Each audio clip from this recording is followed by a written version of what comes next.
Dear student, आज हम lanthanide तत्वों में कॉम्प्लेक्स फॉर्मेशंस संकुल निर्माण के गुण के बारे में पढ़ेंगे, जो कि BSc part second inorganic chemistry के सिलेबस में। बच्चों, इसके पहले हमने लेंथेनाइड तत्वों की जो केमिस्ट्री पढ़ी थी, उसमें पहले जो पढ़ा है उसके बारे में थोड़ा डिस्कस कर देता हूँ। देन उसके बाद में हम लेंथेनाइड तत्वों में कॉम्प्लेक्स फॉर्मेशन की प्रॉपर्टी पढ़ेंगे।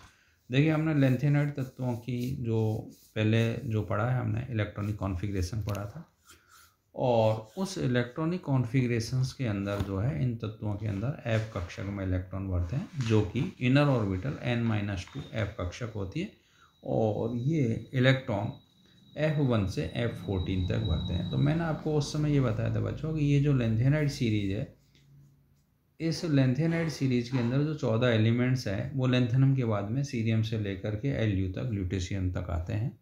तो इस सीरीज के 14 एलिमेंट्स को आपको याद होने चाहिए, उनके क्या नाम है, क्या सिंबल्स हैं। तो और देन उसके बाद में इलेक्ट्रॉनिक कॉन्फ़िगरेशन।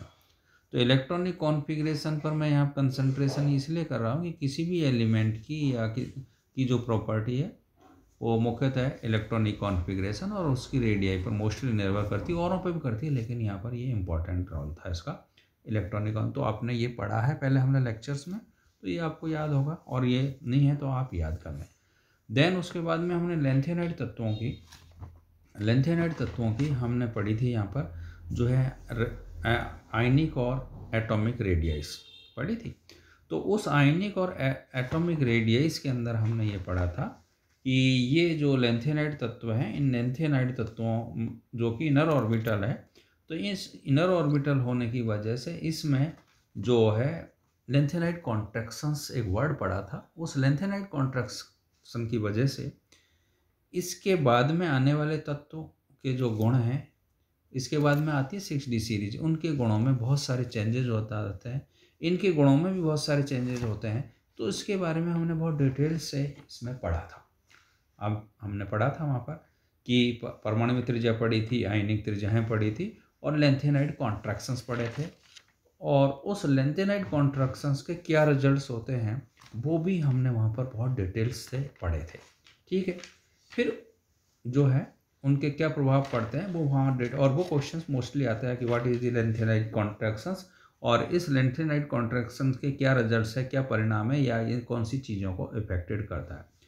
फिर हमने नेक्स्ट जो प्रॉपर्टी पढ़ी थी, वो पढ़ी थी लेंथेनाइड तत्वों की मैग्नेटिक प्रॉपर्टीज, चुंबकीय गुण। तो देखिए, वो जो चुंबकीय गुण है, वो जो चुंबकीय गुण हमने जो पढ़ा था, वो चुंबकीय गुण में हमने ये पढ़ा था, वो कंपेयर भी किया हमने डी ब्लॉक एलिमेंट से, कि उस चुंबकीय गुण लेंथेनाइड तत्वों के अंदर या ए ब्लॉक के तत्वों के अंदर चुंबकीय गुण जो है चक्रण गति के साथ साथ कौन सी गति पर भी निर्भर करता है, या इसके चुंबकीय आघूर्ण के मानों में चक्रण गति के साथ साथ कक्षीय गति के चुंबकीय आघूर्ण के मान का भी योगदान होता है। या दूसरे वर्ड्स में हम ये कह सकते हैं कि लेंथेनाइड तत्वों के चुंबकीय आघूर्ण के मान μs बराबर √n+2 फॉर्मूले से हम कैलकुलेट नहीं कर सकते। तो μs जो था magnetic movement due to spin motion, और n जो था अनपेयर्ड इलेक्ट्रॉन था। तो यहाँ पर इस फॉर्मूले से हम इनके चुंबकीय आघूर्ण के मान जो है यहाँ पर कैलकुलेट नहीं कर सकते। हम चुंबकीय आघूर्ण के मान को कैलकुलेट करने के लिए हमने μ+l और √4s, फिर s+1 और l+1, कहने का मतलब यहाँ पर चुंबकीय आघूर्ण के मानों में स्पिन चक्रण गति के साथ साथ कक्षीय गति का योगदान भी होगा, उससे इसके चुंबकीय आघूर्ण के मान आएंगे। और उसमें जो जे हमने जो है एक फॉर्मूला जो है जे जो है जे बराबर l-s और जे बराबर l+s। तो जिनके अंदर l-s, l टोटल जो है ऑर्बिटल मोशंस के द्वारा उत्पन्न चुंबकीय आघूर्ण, और s टोटल स्पिन मोशन द्वारा उत्पन्न चुंबकीय आघूर्ण। तो जहाँ जो हमारा लेंथेनाइड तत्वों का जिसमें F कक्षक अर्धपूर्ण भरी है, अर्धपूर्ण या अर्धपूर्ण भरी से कम है, तो उसमें J बराबर l-s था, और जिनमें कक्षक अर्धपूर्ण से ज़्यादा भरी हुई है, अधिक है इलेक्ट्रॉन, मतलब F7 से ज़्यादा इलेक्ट्रॉन है, उसमें l+s था, J बराबर का। तो कहने का मतलब लेंथेनाइड तत्वों के चुंबकीय जो गुण हैं वो किससे डिफर थे? डी ब्लॉक तत्वों से। और क्यों थे? क्योंकि डी ब्लॉक तत्वों में ओनली इलेक्ट्रॉन की स्पिन मोशन की वजह से चुंबकीय आघूर्ण उत्पन्न होता था, ऑर्बिटल मोशन की वजह से जो चुंबकीय आघूर्ण का मान आता था वो हम नेग्लिजिबल मान लेते हैं, वो नगण्य होता था, उसका ज़्यादा रोल नहीं था इसलिए। लेकिन लेंथेनाइड तत्वों के अंदर स्पिन मोशन के साथ साथ ऑर्बिटल मोशन से भी उत्पन्न चुंबकीय आघूर्ण को हम नेग्लिजिबल नहीं मान सकते, उसका भी रोल होता है। इसलिए यहाँ पर डी ब्लॉक तत्व और एफ ब्लॉक तत्वों में मैग्नेटिक प्रॉपर्टीज में डिफरेंस था। ये हम पूर्व के लेक्चर में पढ़ चुके थे। अब देखिए मैं यहाँ पर नेक्स्ट जो आ रहा हूँ लेंथेनाइड तत्वों की ऑक्सीडेशन स्टेट। तो देखिए हमने लेंथेनाइड तत्वों की ऑक्सीडेशन स्टेट के बारे में हम पूर्व में लेक्चर में पढ़ा था। तो ये जो ऑक्सीडेशन स्टेट थी वो लेंथेनाइड तत्वों की सभी की +3 कॉमन ऑक्सीडेशन स्टेट है, सभी के अंदर हमने पढ़ा था। और कुछ एलिमेंट्स +3 के साथ साथ +2 और +4 ऑक्सीडेशन स्टेट भी रिप्रेजेंट करते हैं। कहने का मतलब ये हमने बहुत डिटेल से यहाँ पर पढ़ा था। अगर हम इसी ऑक्सीडेशन स्टेट को हम यहाँ पर जो है किससे कंपेयर करें, एफ डी ब्लॉक तत्वों से कंपेयर करें, तो उन तत्वों के अंदर ऑक्सीडेशन स्टेट +2 से +7 तक थी, मतलब वहाँ ज़्यादा ऑक्सीडेशन स्टेट थी। तो कहने का तात्पर्य यहाँ पर जो है ये है कि लेंथेनाइड तत्वों की और डी ब्लॉक तत्वों की ऑक्सीडेशन स्टेट जो है वह वेरिएबल ऑक्सीडेशन स्टेट बहुत ज़्यादा थी, यहाँ पर कम है। या तो +3 तो सभी करता है, सभी रिप्रेजेंट करते हैं, उसके साथ +2 या +4 भी रिप्रेजेंट करते हैं, ठीक है। तो वो चीज़ अब आपको ये समझने, आपको यहाँ पर ये जो है बात समझाना मैं जो चाह रहा हूँ कि आप ये यहाँ पर मन में सोच रहे होंगे कि हमारा टॉपिक तो लेंथेनाइड तत्वों का क्या है, कॉम्प्लेक्स फॉर्मेशन का, लेकिन हम जो है ये सब ऑक्सीडेशन स्टेट से यहाँ पर क्या मतलब है या मैग्नेटिक। देखिए यहाँ पर क्या है कि इस ऑक्सीडेशन स्टेट से यहाँ पर तात्पर्य है कि डी ब्लॉक तत्व जो है ऑक्सीडेशन स्टेट ज़्यादा रिप्रेजेंट करते थे किसकी तुलना में, एफ ब्लॉक की तुलना में, या डी ब्लॉक तत्वों में वेरिएबल ऑक्सीडेशन स्टेट बहुत ज़्यादा मिलती है। और इसी वजह से जो है डी ब्लॉक की तुलना में जो है एफ ब्लॉक तत्वों में जो है कॉम्प्लेक्स फॉर्मेशन का जो गुण है वो क्या है, कम मिलता है, या डी ब्लॉक की तुलना में एफ ब्लॉक के तत्व जो है कम कॉम्प्लेक्स बनाते हैं। और इसके पीछे जो बहुत बड़ा मेजर रीजन्स है वो यही है कि ये तत्व जो है कम ऑक्सीडेशन स्टेट रिप्रेजेंट करते हैं, नंबर एक बात। नंबर दूसरी बात, कॉम्प्लेक्स फॉर्मेशंस के अंदर जो डी ब्लॉक के तत्व हैं वो बहुत ज़्यादा बनाते हैं, लॉट ऑफ कॉम्प्लेक्स बनाते हैं, जिसकी अलग से ही डी ब्लॉक तत्वों की कोऑर्डिनेशन केमिस्ट्री है। लेकिन एफ ब्लॉक तत्वों में कॉम्प्लेक्स फॉर्मेशन की वो प्रॉपर्टी यहाँ देखने को नहीं मिलेगी। ये कॉम्प्लेक्स तो बनाएंगे लेकिन ये जो कॉम्प्लेक्स है उतनी अधिक संख्या में नहीं बनेंगे जितनी किस में बन रहे थे, डी ब्लॉक में। इसलिए मैंने आपको ये पहले यहाँ पर इस चीज़ को क्लियर कर दिया। अब हम आते हैं लेंथेनाइड तत्वों को समझते हैं, लेंथेनाइड तत्वों में कॉम्प्लेक्स फॉर्मेशन प्रॉपर्टी, ठीक है। देखिए लेंथेनाइडों में संकुल बनाने की अधिक, मैंने पहले भी कहा था, नहीं होती है, क्योंकि इनमें आयनों का सामान्य परिस्थितियों में +3 आवेश होता है, या Ln+3 आयनों का आकार इतने आवेश वाले संकर्ण तत्वों से अधिक बड़ा होता है। या दूसरे वर्ड्स में कह सकते हैं कि लेंथेनम तत्वों की जो +3 ऑक्सीकरण अवस्था है इसमें इनकी आयनिक त्रिज्याओं के मान 0.85 से 1.3 एंगस्ट्रॉम होता है, और संकर्ण तत्वों में +3 ऑक्सीडेशन के मान से कम होता है। समझ रहे, जैसे Cr है, Cr संकर्ण में कम होता है, जैसे Cr+3 में इसकी जो है की जो आयनिक त्रिज्या है उसका मान है 0.6 एंगस्ट्रॉम, Fe+3 की 0.6 पर। कहने का मतलब है जो तत्व जितना छोटा होता है उसमें उतनी ही ज़्यादा कॉम्प्लेक्स बनाने की प्रवृत्ति पाई जाती है। और ये जो है +3 ऑक्सीकरण अवस्था सब रिप्रेजेंट करते हैं, तो इसलिए इनके +3 ऑक्सीकरण अवस्था में इनके साइज बड़े होते हैं, नंबर एक बात। इस वजह से लेंथेनाइड तत्वों में जो है कॉम्प्लेक्स फॉर्मेशन की प्रवृत्ति कम पाई जाती है। कम आवेश व अधिक आकार, देखिए एक तो आवेश कम क्यों है लेंथेनाइड तत्व, आवेश कम क्योंकि ये +3 या +4 भी अगर किसी में मिलेगी तो वो भी अनस्टेबल है, 1-2 को छोड़ दें तो इनमें आवेश भी कम है, और दूसरा इनका आकार भी क्या है, बड़ा है।